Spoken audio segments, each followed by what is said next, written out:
Hello friends, my name is Salman and you are watching my channel Solid Tech. In the last video, I will show you how to add a backup repository in my Veeam backup and replication video. So for recap, I will demonstrate what is my setup.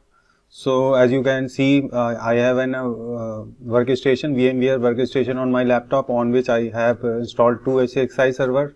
And on top of that I have a virtual machine. For example, here we have Windows 7.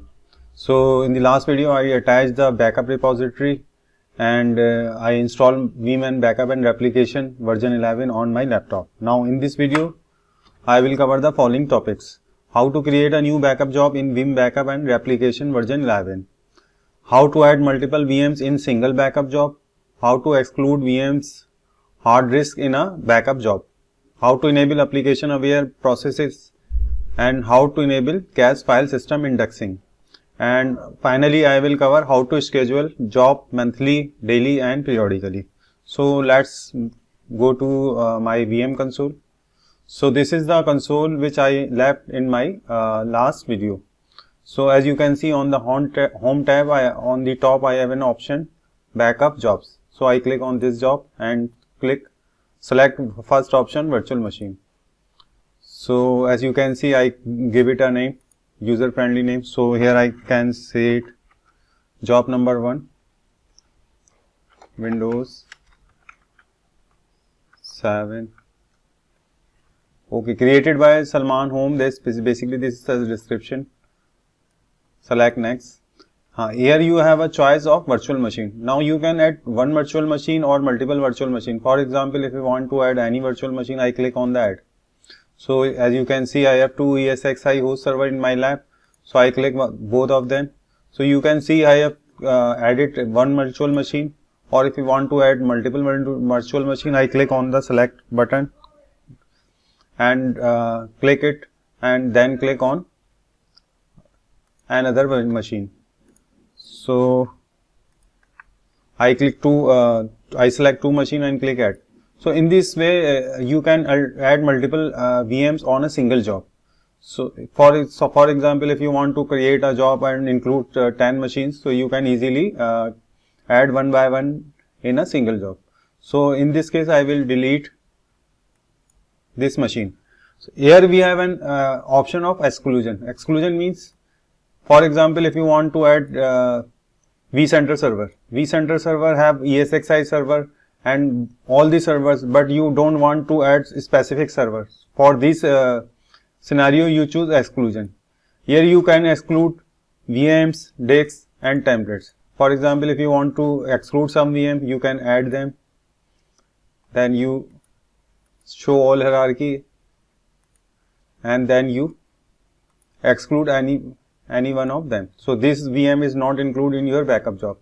Likewise, if you want to exclude some specific disks from your machine, for example, if you don't want to take the backup of your C drive, system drives, so you can exclude from this. For this, you can click on this and click on the edit button, and here you can see VM disk 00, typically system disk, which is of 00. So you don't include this disk 00 in your backup job.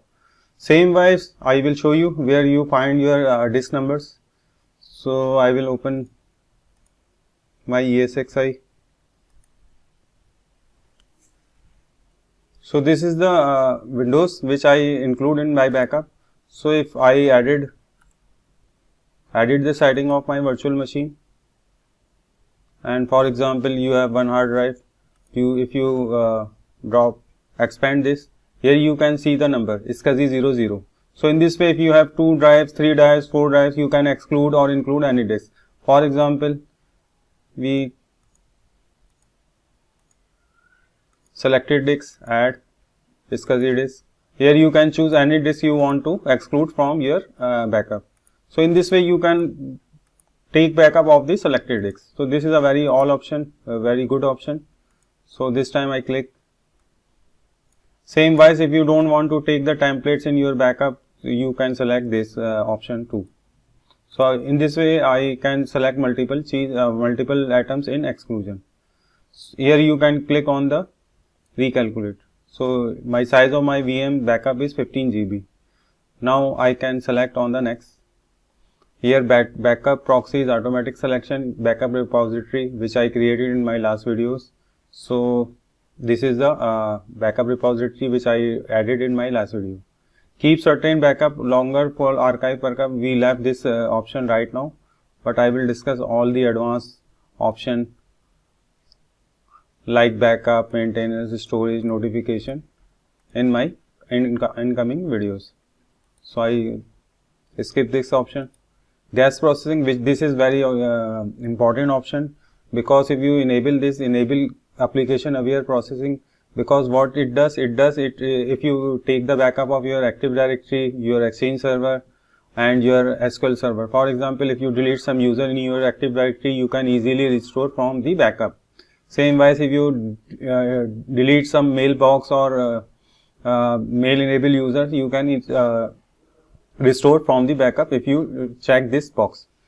Likewise, enable gas file system is also very important. For example, if you like to restore some text file which you deleted by accidentally, you delete some file and you want to restore from the backup.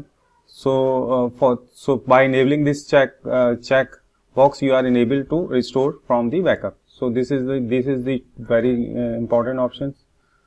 Then again clicks to next. So right now I don't select this, but I will show you when I will take the backup of my Active Directory. Next, now there are some options. Run this job automatically. Daily means you can run this job daily and 10 PM every day, or on weekdays or on these days. If you select this on these days, you can select these days where you want to take your backup. Likewise, if you like to run this job on monthly basis, you can run this at particular time, and the first Monday of every month or each month or alternate months, as you like, you can select this one.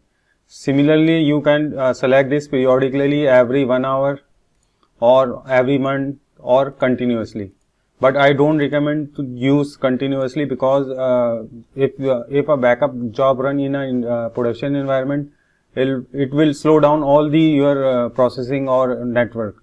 So I don't want to recommend this one. So here you have an option schedule.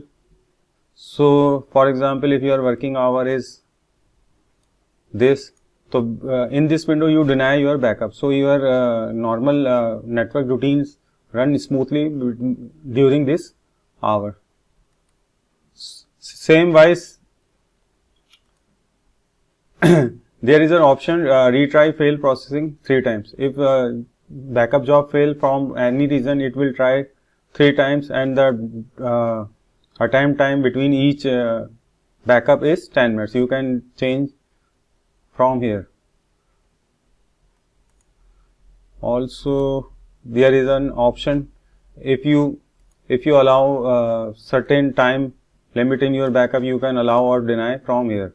So in this way, your backup job will not impact your production environment. So I don't select this option and click apply, and this is the summary of and click finish. So you can see now I have a one job win backup. So I right click in and click on the start button. So there is a one running job. I right click on this and click on the status. So you can see some days duration is not calculated yet, processing rate is not started, data processing not started, and the processing is 0%, because it will take some time. It will take about 10 to 5 minutes, 10 to 15 or 20 minutes. So I will pause the video and I will come back when the this backup job all is finished. So as you can see, my backup job is started. So I will pause the video. I pause the video and come back once the backup is completed. So as you can see, now my backup job is completed, and it will take about 4 minutes and 6 seconds, and processing rate is 48. And as you can see, success is 1, warning is 0, and error is 0. These are the detail of the my backup job. So I click OK. So in this way you can see I have created a one backup job very easily. So in my next video I will show you how to restore this backup job to the original location or alternate location. So this series is very wonderful, and I love to teach this series because I love this product Veeam very much, and I'm using in my office for last few years. So thank you very much for your time, and